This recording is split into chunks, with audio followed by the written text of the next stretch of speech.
This programme was produced at and first aired on MPR, Manawatu People's Radio, with support from New Zealand On Air. Ka pai Irarangi Tamotu, MPR.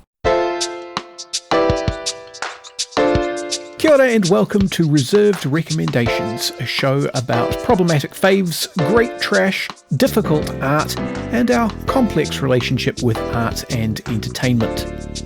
My name's Hugh, I'm the host, and I'd like to put in a very mild content warning for this show as a whole. Sometimes our recommendations on this show are reserved just because the thing that we're discussing is in some way not good. But sometimes there are aspects to the art or artist that may be confronting for some people. Read the episode descriptions for more information and do be aware of your listening environment. Alright folks, once again it is time for Reserved Recommendations. This is a show about things that we like but wouldn't necessarily recommend to everyone. Apologies for the pause there. The recording software did something very strange and I thought I wasn't recording for a second. It's a glimpse behind the curtain for listeners. It gives me great pleasure to introduce this evening Heinz. How are you doing?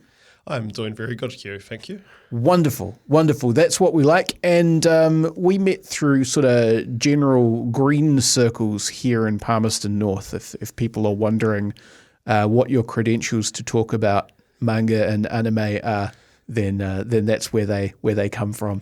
Yeah, purely because of my interest in green politics is where this is from, obviously. Yeah, definitely. No, so manga and anime have been something I've been interested in since I was basically in high school. I think I'm very much of the generation that had things like Dragon Ball Z and Yu-Gi-Oh! On TV.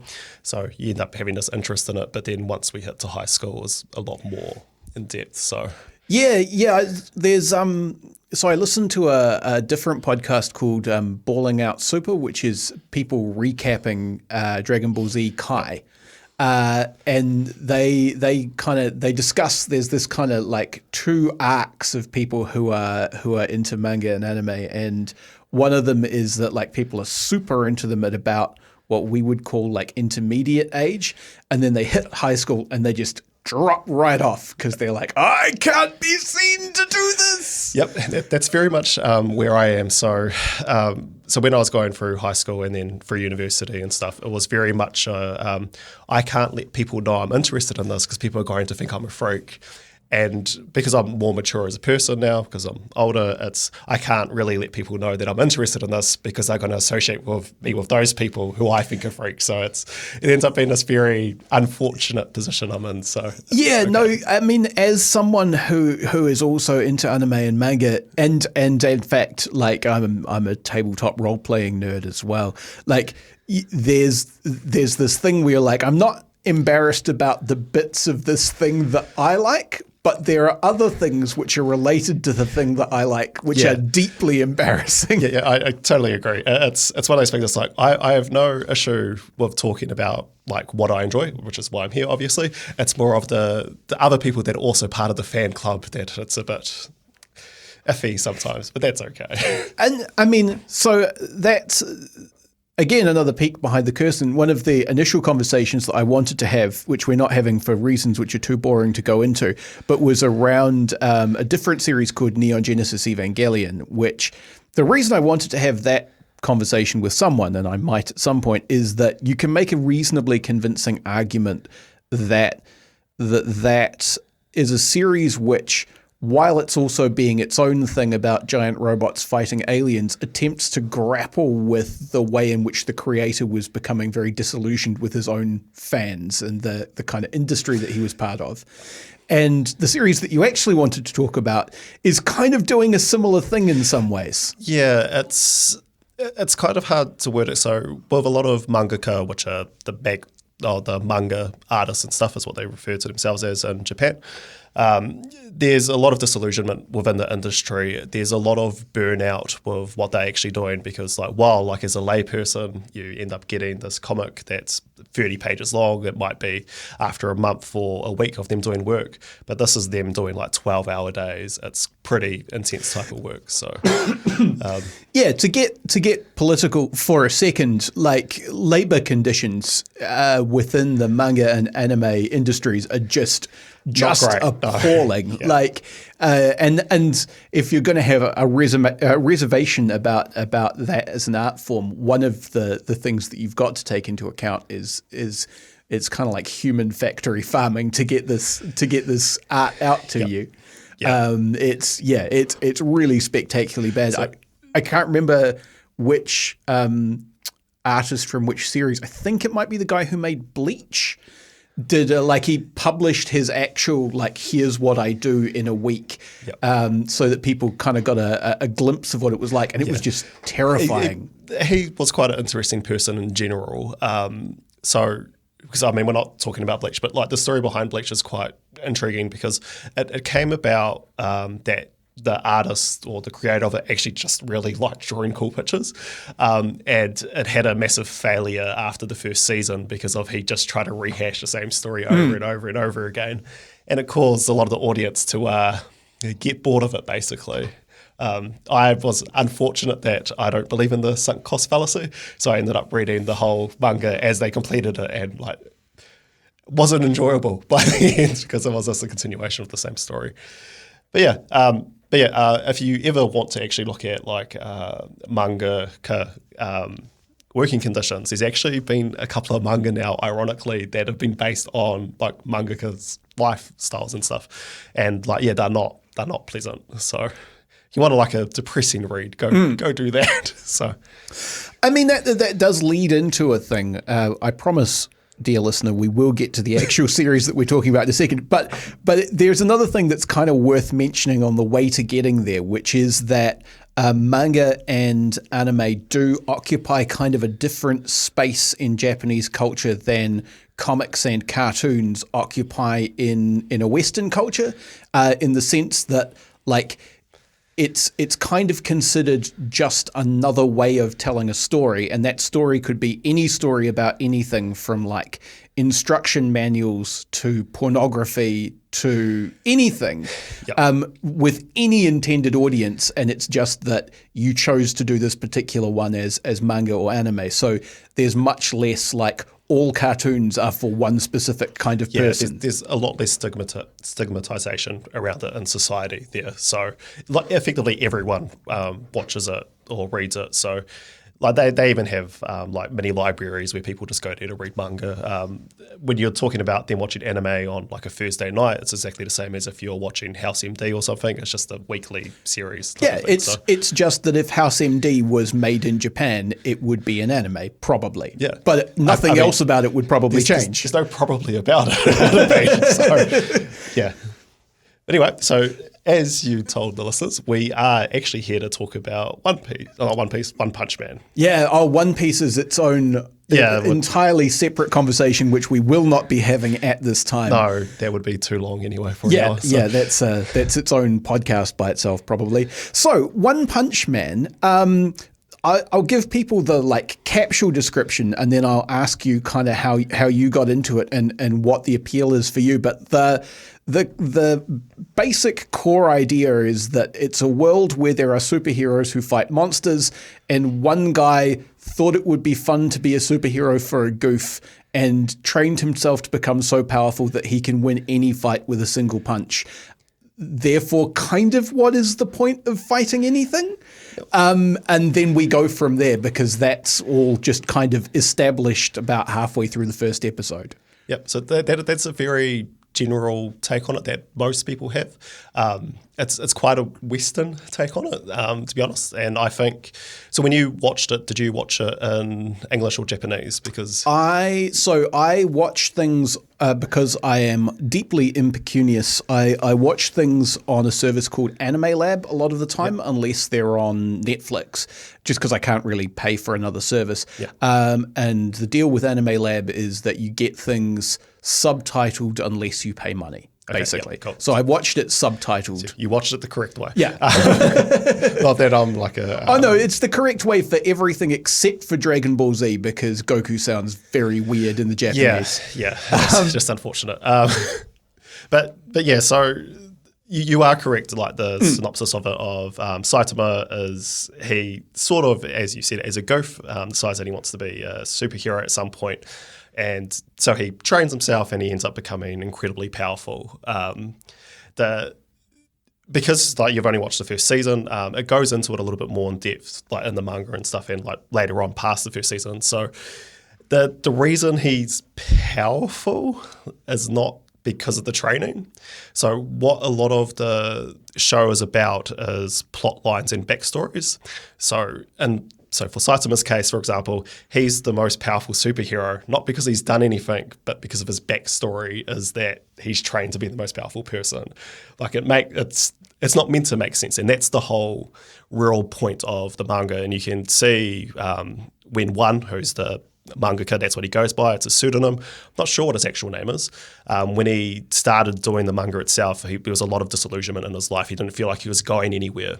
And that's what he tries to reflect with Saitama himself, because he's the super powerful, strong thing.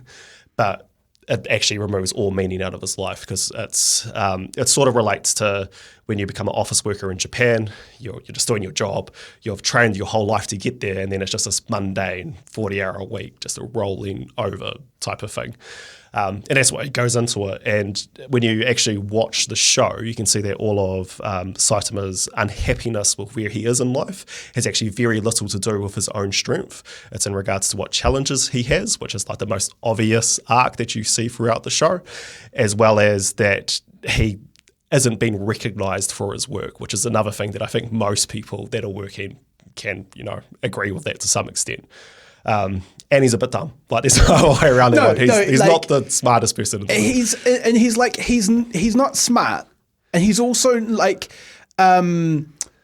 there's a and I think this is a thing we can kind of mine into, because I think there are some deliberate kind of pokes at particularly shonen manga and shonen anime built into the comic and the show, but there's a particular kind of Japanese hero who's like, he's pretty dense, but he's really good-hearted. That's where, we keep mentioning Goku, but that's the kind of thing that you're drawing from there, is that he's not the sharpest tool in the shed, but he always kind of instinctively does the right thing. Yeah, so... And Saitama, sometimes he does the right things, and sometimes there's something awful happening. He's like, but I got to get to the supermarket. Yeah. And I'm just going to the supermarket now. Yeah, so I feel like there's always this underlining theme in One Punch Man, which is like absurdity. Like the whole thing's absurd.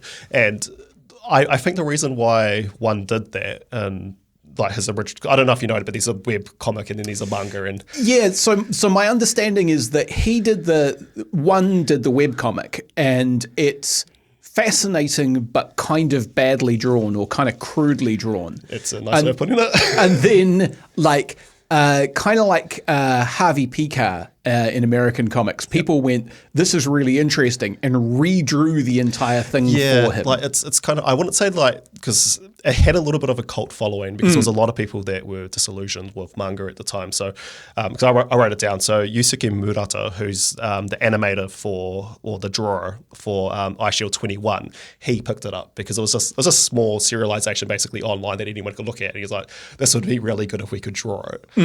That's had an interesting result because of because his viewpoint on it as well, because he is a mangaka as well, was that it is just like a piss take of all of the tropes in shonen and seinen and just manga in general and anime in general. So they're not actually loyal to one drawing style. I don't know if you noticed that. Oh no, I definitely noticed that, and that's a thing that's worth mentioning about the series, is that it actually makes it super expressive, because they can be ridiculously goofy in one panel, and then like super actiony and dramatic in another panel. But also in the anime, the thing I noticed is that the kind of distortion, because when you animate, you always have to introduce some distortion to make the movement look natural.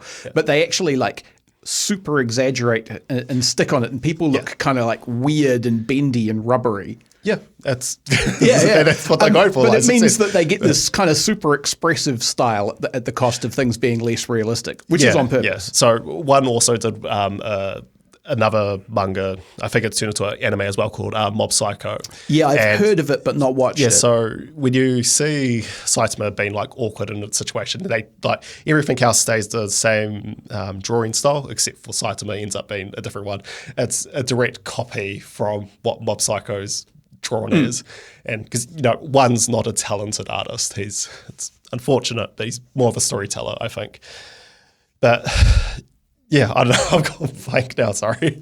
No, that's all right. I mean, we were talking about like how the guy who picked it up, I can't remember. You said what his name was, but I can't remember. Had the idea that it was the main point of it was to kind of piss take a lot of stuff about particularly shonen and seinen anime, which is right. I remember manga and anime for teenage boys and for men. Yeah, so that's where I was going to go with it. Was that there's this. When they make your heroes in manga and stuff, because of it's aimed at relatively, teenage boys or young men, they want the character to be relatable to the person that's actually reading it. And like everything else in One Punch Man, they've taken it to the extreme. So instead of being like, the relatable thing is that like, you got all these dreams and desires, it's you also have to go do the shopping. And it's like, I guess it's very good at subverting expectations. So you're always going to have this expectation that the show is going to go a certain way, and it just doesn't. It's kind of weird because you would think it would be something that would get very tedious and boring very quickly, but for whatever reason, it's maybe the pacing of the show itself. It's sort of, you're always hoping it's going to be something else, and then it's just like, no, they've told me it's going to be this absurd show, and it's still just absurd. But I mean, shame on me for thinking it's going to be something else, basically, is sort of how it is. Yeah, and I mean, it means that, what's the way I'm trying to think? I guess one way of thinking about it is because I mean, the fights look really cool because they're super well drawn and super well animated in the newer incarnations of everything. But because once Saitama gets involved, they're almost always a completely foregone conclusion. Like he's definitely going to win, and it's not going to be very hard for him.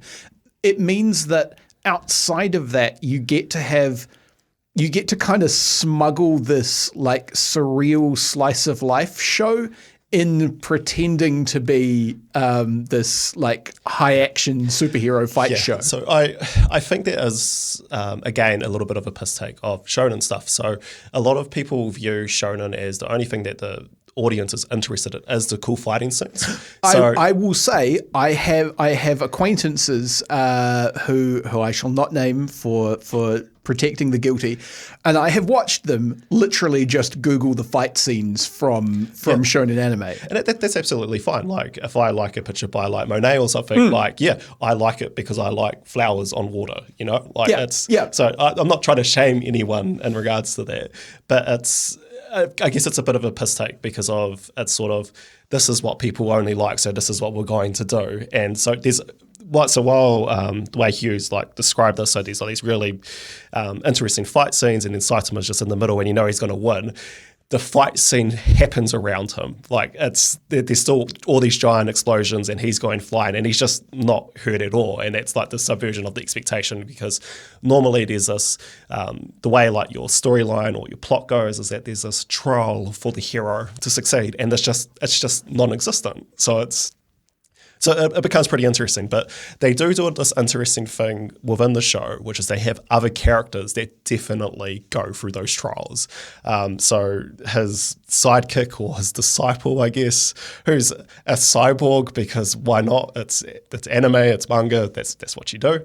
I mean, one of the things is like, once you watch a few shonen and seinen series, you get a sense of like, for want of a better term, like anime bullshit, And one of the things about One Punch Man is that there is definitely like a conscious embracing of anime bullshit. Yep. Like they will introduce something and you're not supposed to stop and think about it because the answer is just, this is anime bullshit. We've put it in here because you're supposed to have giants that step on cities. Yep. So we have one. Exactly. Like there's a massive focus on what people's backstories are, as opposed to if it makes sense at all. So yeah, because you got the giant that crushes the city. I think it's like in the first or second episode, and it's pretty clear straight away that there's actually no value for human life, and it doesn't even matter that people are dying. It's just like they're plot devices, and it's like, yeah, because that's how people are treated in anime and manga. So I remember being quite young, watching Dragon Ball Z, and there's a character in that called Cell, and he destroys a city. And even as a kid, I picked it up, but there's a comment on one of the news shows talking about him destroying these cities. They're like, but don't worry, no one died. And it's like, this makes no sense. Yeah. But it wouldn't matter if they did. That's the thing, because they're not real. Like not as in like they're not real as in it's a show, because obviously they're not real even in the show itself. Like they're not actual characters. You know, there's no consequence if they die, and that's what a lot of One Punch Man is. And again, that reflects how one felt at the time. And like I don't know if he still feels that way. Imagine he probably still does. So, like I say, I haven't read or watched Mob Psycho, but the vibe I got from conversations about it that I've seen is that it's a little more humanistic. Like there is a bit of nihilism to One Punch Man, where it like. After the season finale of season 1, the thing that the credits sit on, and like normally the credits sit on like Saitama's apartment while it does the credits song, and after the end of season 1, the thing that it sits on is this enormous memorial to all of the people who were killed when this giant alien spaceship landed on the planet. And so they kind of, they do go out of their way to say, oh, by the way, just a stupendous amount of people got killed so that you could watch this flashy fight. There's an episode where a meteor is going to crush one of the cities as well, and they end up destroying the meteor, and it breaks off into a whole bunch of pieces and kills a whole bunch of people as well. And the hero's response to it is just like, well, it could have been worse if he weren't here, but there's like no actual care about anyone dying. And that brings another, because this is, as I said earlier, that Saitama like cares about fame, cares about being known, because he wants to be a successful hero. And being a successful hero to him isn't about being the strongest person there is. It's actually being known and loved, and it's an ongoing joke in the manga about it. So when he defeats, I think it's Deep Sea King, it's in my opinion, I think it's like episode 8, but it's like the actual spiritual last episode of One Punch Man, because there's a character called Moomin Rider in it, and he goes through like this whole story, I guess, about like what a true hero is, and pretty heavy quotation marks. And it ends up being like, you're a true hero if you're doing something when it's actually a sacrifice for you, whereas anything that Saitama does, because he's so powerful, is just it's not actually. Yeah. So what happens with Moomin Rider is that there's this enormously powerful monster that comes out of the sea and is murdering people. And Saitama, I can't remember what he's hung up doing, but he's hung up doing something. He's been Saitama. He's a speedless. Yeah, he's just fucking around somewhere, and it's not very important. The important thing is that it takes him ages to get to the fight and actually win it, because he will just instantly win it. And in the meantime, the guy who decides to fight this monster to slow it down has the superpower of owns a bicycle. Yep. He does nothing else. He's just got a bike. Yep. He just helps save cats from trees. Yeah, he throws his bike at the guy and then just gets beaten up over and over and over again. And yeah, it's a weird note, because like the thing is, the true heroism is the thing that you sacrifice for, but it's also completely ineffective. Like all he does is slow the guy down by distracting him. He barely even does that, but it's the noble sacrifice thing that like you focus on. And I think when you're watching it, you're very aware that it's Saitama that can't die. Everyone else is fair game, and it's so when you actually watch it, it's more impactful in Japanese because of English voice actors aren't great, which one of the reasons why I think it hasn't been very successful in the West and like anime because I translated it over. But yeah, so it's a lot more impactful because there's obviously a lot more emotion in the voice and stuff because they take it a lot more seriously. And it's when I guess the viewer can get into the situation where they can like analyze it a little bit more. So like, we're actually doing something really bad right now because I don't think you should really analyze One Punch Man because you're sort of taking the piss out of yourself while you're doing this. Well, I mean, yeah, I don't know. Like, there's two takes on that. I suppose one take is that, like, as we say, like, it deliberately embraces absurdity, and it does that partly to parody the absurdity that comes into other shows, and kind of comes into those shows for mechanical reasons, sort of. Yep. Like, I'm just deciding whether or not to have. Yeah, let's have this digression now. So one of the things that happens in shonen anime and manga notoriously is this idea of power creep. Yep. Like the best example is probably Dragon Ball Z, just because even people who don't really know about any of the stuff know about Dragon Ball. And the thing about Dragon Ball is that Dragon Ball starts with like a feral kid and his plucky 12-year-old friend on a bike having wacky adventures. Yeah, it was meant to be sort of another take on Sun Wukong and like the Journey to the West type of thing, which is an old Chinese story. But I mean, in that show, like, Goku is good at karate, and that's about it. Like, he's a good fighter, but he's also just a kid who's good at fighting. Yeah. By the end of Dragon Ball Z, it's literally planet-destroying power, and that's because a crucial part of the genre trope is that the protagonist struggles and gets stronger, and then you have to throw a bigger challenge at them, and so they have to get stronger again, and then you have to throw a bigger challenge, and they have to get, and it becomes like ludicrous. It maintains audience engagement. You know, like, you can't just keep telling people to look at these kids' things that they're playing with. You need to eventually get them to the anti-vaccine stuff. It's very much that type of stuff. No, definitely, and the consequence of that is that by Dragon Ball Super, Goku is fighting literal gods. And they're not even the most powerful things he deals with in the course of that series. Because apparently there's different strengths in gods. Like, there's omnipotent is like weaker than omnipotent somehow. It's like, I'm pretty sure that's not how that works. But no, it's complete nonsense. Yeah.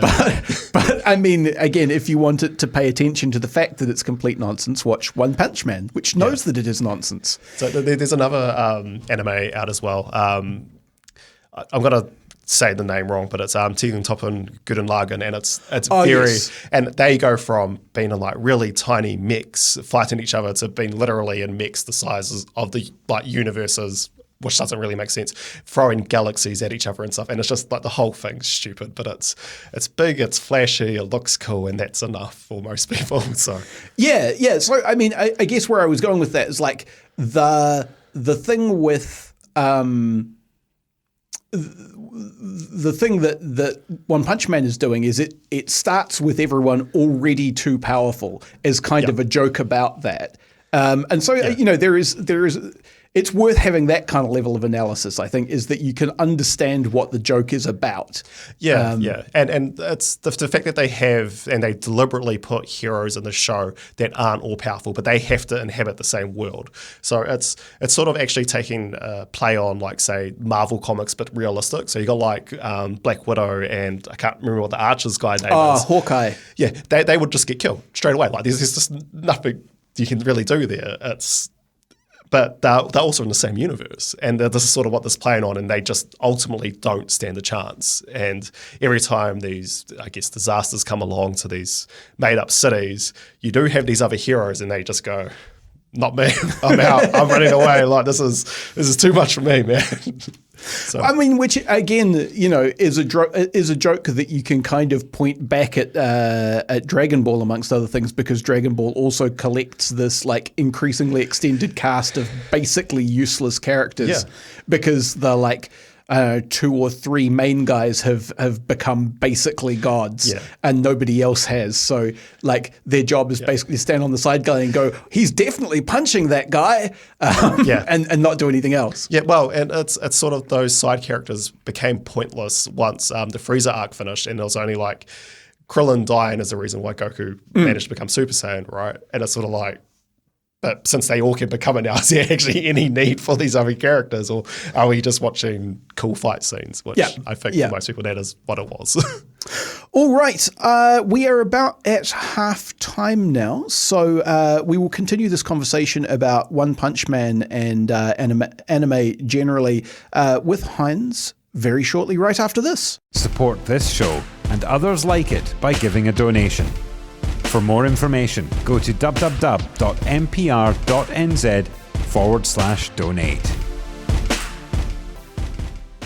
And you're back. This is Reserved Recommendations. This is a radio show and podcast on Manawatu People's Radio. Today, Irarangi o ngā tangata o Manawatu. Today, I am talking to Heinz about One Punch Man. It's sort of in the broadest possible sense. Can I maybe refocus the question and ask what for you was the draw of this particular series? Okay, so this is a bit of a weird one. So I ended up reading One Punch Man largely because I was bored. And when I say that, I don't mean like I'm at home and like, oh, I'm just going to pick this up and read it. I ran out of manga to read. It's like some people like doing whatever their hobbies is, and mine is just sitting there in the corner reading. So that's why I ended up reading it. I was actually really reluctant to read it at first because of the amount of hype that was around it. I read it before it actually became an anime as well, because it's like hype in the online space. And that's why I ended up reading it. So I actually read it with a very skeptical point of view because the premise behind the show, there's this one guy that just kills everything with one punch. The fact that people still like try to sell it that way, it amazes me that it's actually become successful, because that's why I was skeptical about it, because it sounds like another shonen basically, and I wasn't really interested in that. But that's what made me read it, and then I have no regrets basically. So. No, I mean the thing is that the kind of analysis that it does of the genre that it puts itself in on purpose is quite sharp. And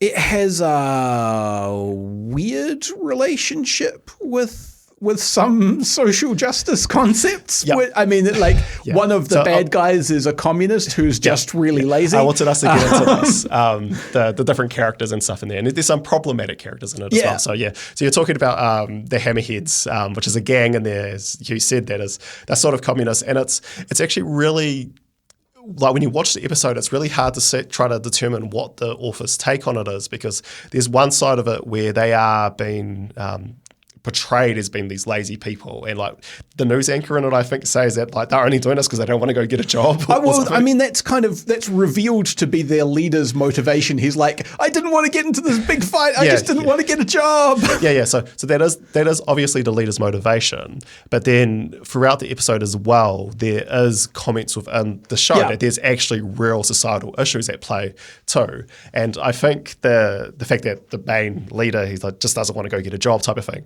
I think it might actually sort of be a critique on the fact that there are a lot of people that are grifting or they're LARPing as, being, for lack of a better term, like communists and stuff. But in reality, it's just for like internet points for, I don't know how you'd want to determine it.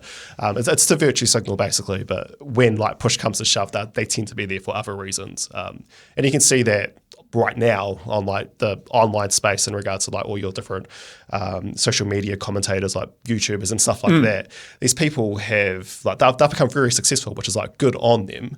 But then when it comes to like them actually,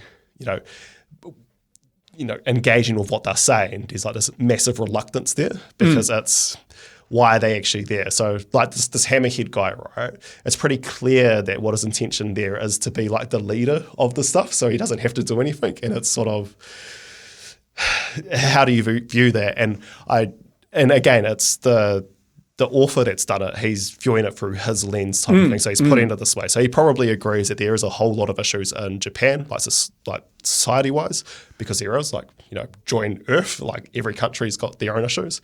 And I think it's just his take on like how that plays out. So yeah, I thought those characters were interesting as well. But yeah, I mean they are. The other thing that I think it's mostly avoided, although there's that psychic witch character who brushes up against it, is the weird fan servicey edge that a lot of anime and manga has. I absolutely hate about anime and manga is that there's no other way of putting it, but it's extremely like pedophile aligned type of thing. And so they have these like very young looking characters, and I'm talking about like you could confuse them for like a 10 or 11-year-old kid, but they're arguing about why it's fine. It's like, no, actually it's this 400-year-old witch thing, and it's like, no.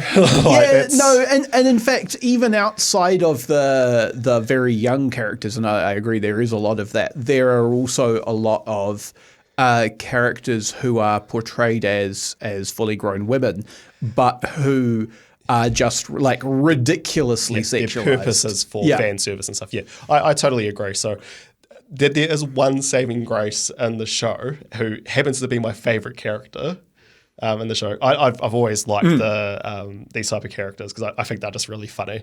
Because like the clash between them, but it is a little offensive as a character as well, and I admit to that. But my favorite character is a character by the name of Puri Puri Prisoner, who is this. If you know what JoJo's Bizarre Adventure is, he's basically a character straight out of that. But it's this hyper masculine character that is homosexual as well as being hyper feminine, but his characteristics is hyper feminine, like the way he behaves, but his appearance is definitely like your atypical stereotype of like what a masculine male character is. And I just love that type of character design because I just find it really funny because it's again, I think I just quite like subversion of expectations, which is probably why I like One Punch Man.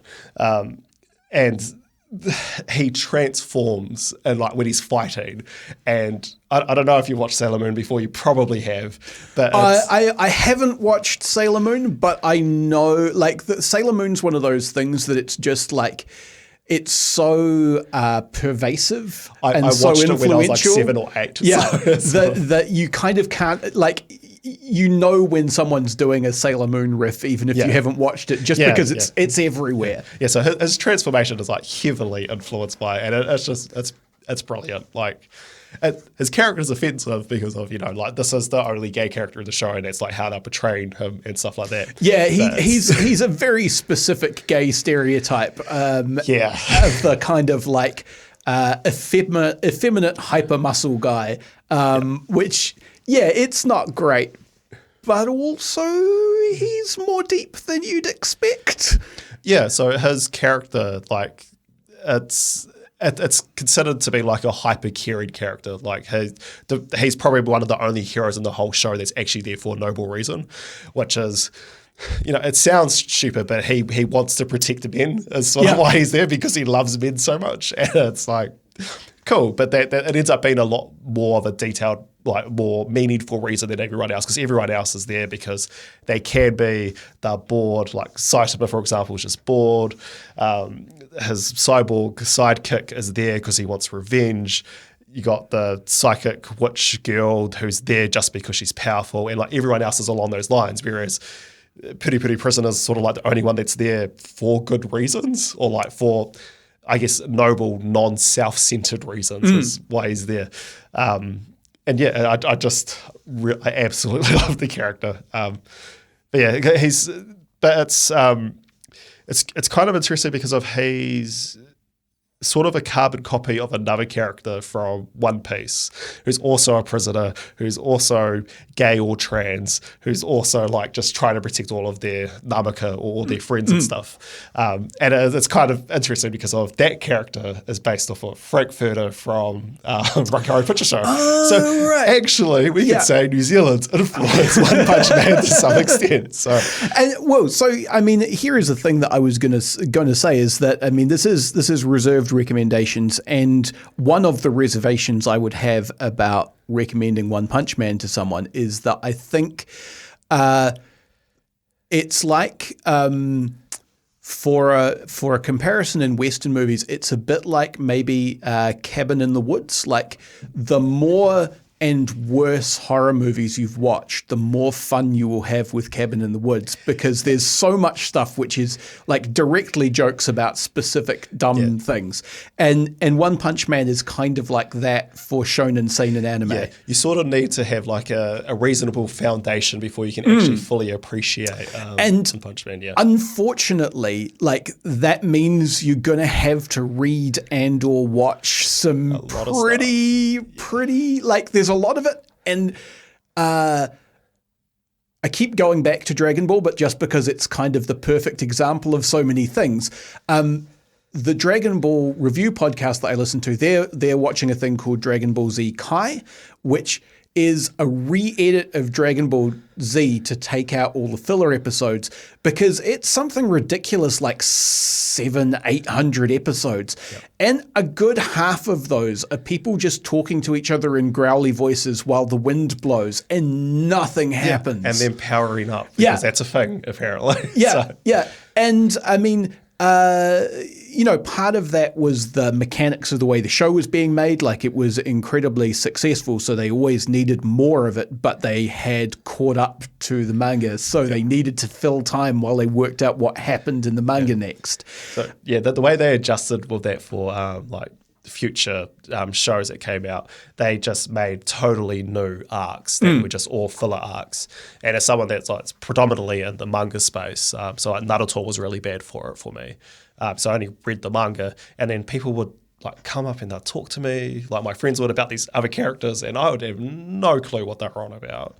And it's like the manga's pretty clear, because like with the whole power creep thing in it, who's like the strongest person in it, who would be able to win against other people. But because there's all these other filler episodes, I was always like really confused. And I think this is one of the things that ended up pushing me away from like the anime group, because I was sort of like, I can't actually relate to you anymore, because I don't, unfortunately, have the time where I can set aside like half an hour to an hour to watch an episode. And that's why I like manga especially more. If that episode is like probably going to be kind of bad. Yeah, exactly. And that's the thing. Like, a lot of the stuff that makes One Punch Man enjoyable is like having watched some stuff that was quite bad in order to get to the next bit that was going to be good. Yeah. And you sort of like accept like that's how the episode's playing out. So there's an episode where Saitama's trying to kill a mosquito, right? And it's just like, it's funny because it's ridiculous, but if you haven't watched, much stuff, as you said, you might not fully appreciate that, like, you understand what's happening, but in a lot of episodes, like in Dragon Ball Z, it's actually that's just playing out, but it's constantly we've got these guys who are like, we have established canonically could punch through to the Earth's core and destroy everyone if they really wanted to, and they probably wouldn't, because they're the good guys. Thumbs up, good work. But we're going to spend like 10 episodes watching them get their driver's license, because we need to fill the time. they need their driver's license. Yeah, look, they can fly. They can fly. They can teleport. They can go like the speed of sound and stuff. But you know what they really need? They need a license so they can drive 40 kilometers an hour. Like, that's what they need. But yeah, it's just. And that's how it's in the thing. So like in One Punch Man, they have to go to the Heroes Association to get their accreditation to be a hero. The Heroes Association is partly a joke about like super secret organizations like Nerve from Evangelion, but also like the thing that the Hero Association largely does is just keep track of like the tiers of hero powers, because otherwise it would be too confusing to know who was stronger than who. Well, they do that, and they also take all the donations for it as well. So that's and this is why the episode with the hammerheads and like him just being a lazy person as opposed to like an actual communist and stuff. It's also a sake of like how capitalized, I guess, the actual hero, I guess, industry on the show is. Well, that's the thing. I mean, like, it is an industry. The collateral of that industry is that people have, like, enormous superhero battles, destroy huge swathes of cities, kill thousands of people, and for what? Yeah. Like, if it was a real planet, like, they're just 10 episodes down, like, everyone's going to die because there's no way of producing enough food. You know, like that's just what it is. But what I find kind of interesting about it, because I don't want to be misleading, the superheroes aren't special. They're just other people that happen to have powers. So there's other characters in there. So there's this ninja in it called Sonic, who isn't a superhero, but he's more powerful than a lot of superheroes. That's just a comical villain, basically. Yeah. But then eventually like in the manga, it comes up with all of these villains, right? That are also technically just superheroes, but they're just being bad. So like... Yeah, I'm partway into season 2 of the anime now, and the main kind of central bad guy of that is someone who is effectively a superhero with a superhero backstory, but he's just decided that what he wants to do is beat up superheroes. Yeah. So it's Godot. Yeah. So it's Bang's disciple. He gives me strong Vegeta vibes. Yeah. He's definitely like. A lot of people would classify him as an anti-hero because they don't really know what anti-hero is. But if I say that word and makes you think of a character, that's probably who he is. So he's quite an important character in it. So there's a tournament arc in it as well. I'm like going to spoil it a little bit. And what's quite interesting, because he's very martial arts based. And Bang, who's his mentor, is very martial arts based. So Saitama joins this martial arts tournament, but everyone in there's just normal people. Like, so it's not like the martial arts that makes you strong. It's just like, they make a point, I think reasonably early in the first season, so I don't know where it fits in the manga, that Saitama finally gives away his training regime, and people are just like, that's a normal amount of strength training and people for think he's a normal person. Yeah. And this is the thing, because the thing with the show is that it's the backstory that's important, and it's just because of his backstory was that he wanted to train to be the most powerful person. That's what it is. So you have other characters, like there's a character called Tank Top Master who wears a tank top, and he gets more powerful the tighter his tank top is. Like, because why not? There's a really problematic character called Super Alloy, who is a black character. And he's a weightlifter and stuff. He gets more powerful like the darker his skin is. He's actually a white person, but he's using a lot of tanning stuff. And this is what I mean. It's problematic. Yeah. There's a whole thing with anime and manga portrayals of like black people in particular. Yep. It is a conversation for another time, because just like One Piece, it's not great though. It's not great, but man, is there a lot to say there, because it is super weird and gross, and there is a lot of it. And I think it's actually quite unique to Japan as well, because of its like, if you think it's going to be problematic, like you'd think of like how Americans would portray African Americans, for example. It's on a similar like line, but it's weirder. Like it's like not to other Japanese people, but as a really shorthand way of explaining it, it's like you tried to explain what racism was to space aliens and then told them to make something racist. Like, it's definitely racist, but it's kind of racist for the wrong reasons. Yeah, it's not the normal reasons why you're for like why it's racist. Yeah, so that's the thing. So you need to. It's sort of like a warning or caveat that you need to put on all anime and manga. It's like they've got a different culture. So you will probably see some weird. You will see some racism which is racist for weird reasons, and you will probably see something which is designed to be sexy, but in a way that will make you kind of uncomfortable. Yeah, will make you cringe a little bit. Yeah. So it's like what I was saying with Puri Puri Prisoner. Like, he's a problematic gay character, but he's not problematic for like how Westerners would portray them all the time. Because like while I said that he's like this feminine male character for it, it's not the feminine way you're thinking. No, that's right. He's not. He is definitely a gay stereotype, but again, he's not the gay stereotype you're expecting. And while it is problematic, the problems are not probably the problems that you're thinking that of. you've got to be thinking of. Yeah.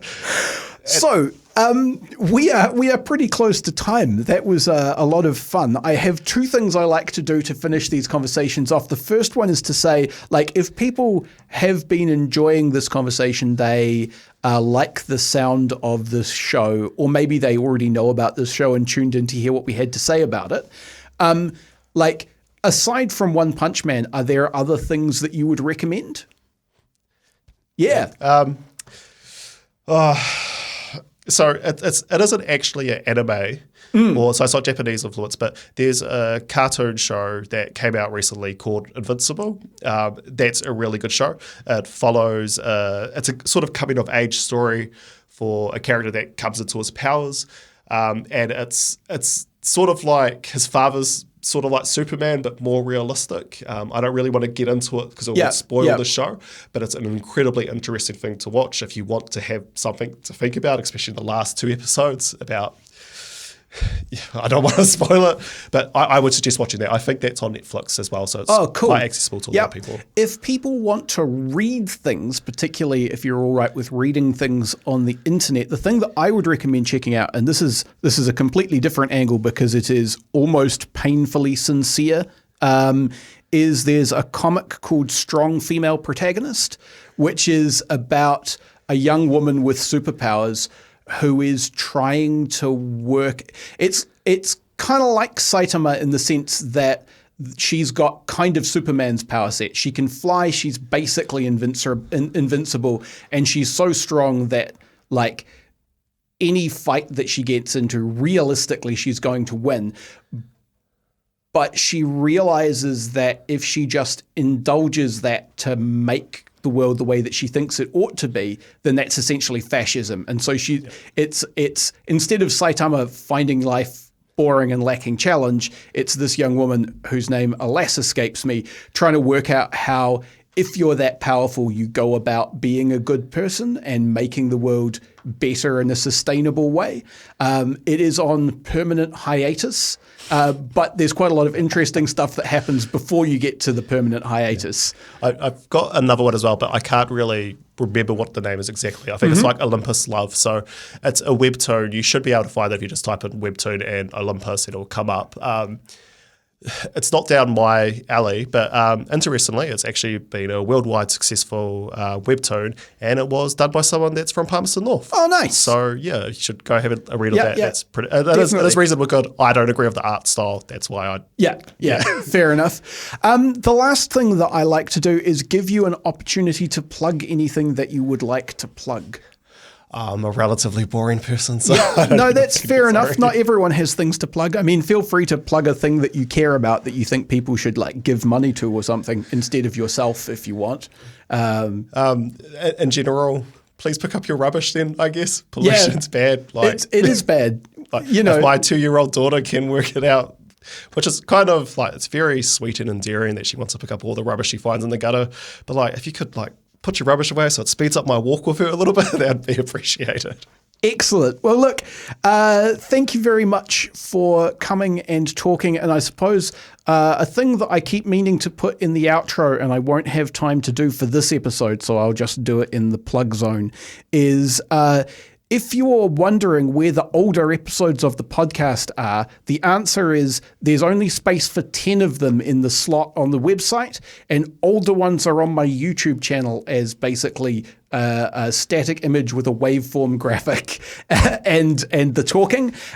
So if you Google Reserved Recommendations Podcast, don't Google it. Just search Reserved Recommendations Podcast on YouTube. You will find all of the back episodes if you want to go and look at those. In the meantime, thank you very much for coming and talking, Heinz. It's okay. Thank you for having me. You've been listening to Reserved Recommendations, a radio show and podcast from Manawatu People's Radio, Te Reo Irirangi o ngā tangata o Manawatu. The show is produced and presented by me, Hugh Dingwall, and I also composed our theme music. It's called Sack Jazz, and you can find it at wolfboy.bandcamp.com. You can find me on the internet at Objective Realty on Twitter, and you can find the show on Facebook. under Reserved Recommendations. If you've got a reserved recommendation of your own, feel free to pitch it to me in either of those two places. And if you enjoyed the show, why not go ahead and recommend it to a friend? You can find past episodes at www.mpr.nz/show/reserved on Apple Podcasts or wherever you get your podcasts. And remember, Manawatu People's Radio is a non-profit radio station. If you enjoy this or any of their other fine audio programming, why not fling them a couple of dollars? Go to mpr.nz/donate for more information.